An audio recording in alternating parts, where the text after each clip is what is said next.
So I think it's important that a restaurant is alive. Otherwise it will be a boring experience. It's not a funeral. You're going out, you're paying a lot of money, you've been looking forward, you have high expectations. So the life needs to come from human beings and the produce, flowers in the room, atmosphere. But most important, we build a very open kitchen in the restaurant, and that's defined the new Geranium, I will say. Before it was actually more formal that we wanted to be, but with putting 15 chefs out in a room, create atmosphere, even without cooking.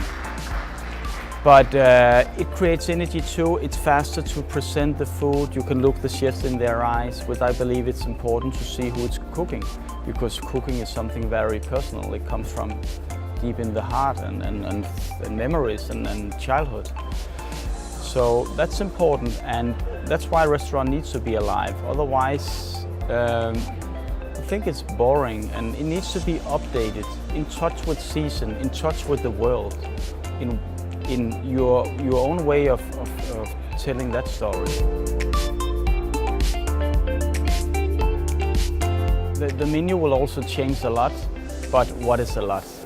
We have things changing daily, and that's how it needs to be. We have this biodynamic farming tribute, and bio means life, and that this has to be alive. So every day we will get some new things. It can be garlic flowers, it can be chive flowers, it can be nasturtium, whatever.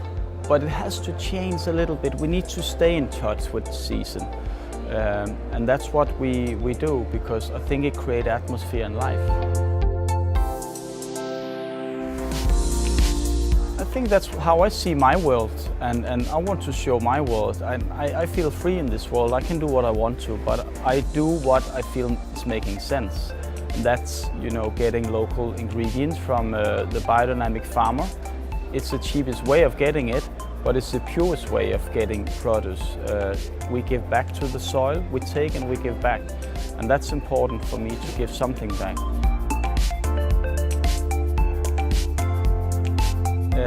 I think it's, of course, a part of who I am, and also because of my dedicated work with cooking competitions. In cooking competitions, you will put yourself under the most craziest pressure, and you will put you in the most stressful situation. And how can you handle that? And if you try that many times, it will make you relax, and you will learn something about yourself. So for me, it was not just Rasmus cooking in a competition. For me, it's education as a human being. I stay calm because a lot of things will happen, and that's why the show we did today, we practiced it 3 times. And why we did it was to make Alexandra and TANOS more relaxed on stage. So I was asking them after, imagine if this was the first time we did it. You will be too stressful, you don't know what is going on, and in that moment you lose yourself. So I believe that if you are in more control, you can give more of yourself, because otherwise you will just see the stressful Rasmus or the stressful Alexandra and TANOS, and you don't see the beautiful side, which is also there. So that's something I learned myself, and that's how I teach my chefs or the waiters, the staff at Geranium.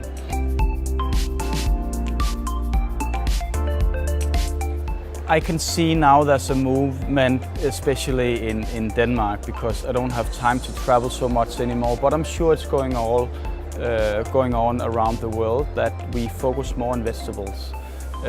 We still use meat, but you don't need to put like a big piece of meat, and you don't need to eat it every day. Actually, you will not die if you don't eat meat for 1 day. But you will be more healthy if you eat more vegetables, and you will take more care of the soil, the future. And that's important for the future generation too. And actually, seeing the beauty in vegetables, it's you need to focus on it, and you need to be open to change your diet. But you can just do it slowly, and then you will feel better.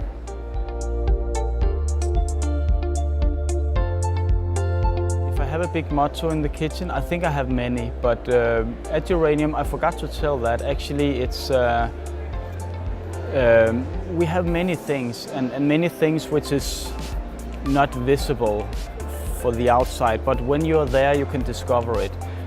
Example, every Saturday the chef will give a speech to the waiters and the chef too, chosen by a waiter, and the waiter will choose the topic. And next time the chef will choose a waiter to speak about a topic. That can be love, that can be root vegetables, that can be music, whatever they feel to. Then we high five and we like finishing, we round up the week. And that's a really good way to end the week, the Saturday night, that way. Because it creates some team spirit, which is important to create the energy and all the things that I'm talking about. Because it's not that easy, and also a lot of hard work behind it, of course.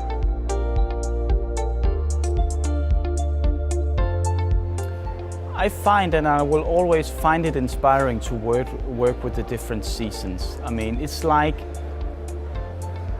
the cycles continue, and it's like meeting old friends again. You have been separating for 1 year, and then you're growing. In the meantime, you hopefully getting a bit wiser, and you meet again. It's like friendships, and it keep on coming back.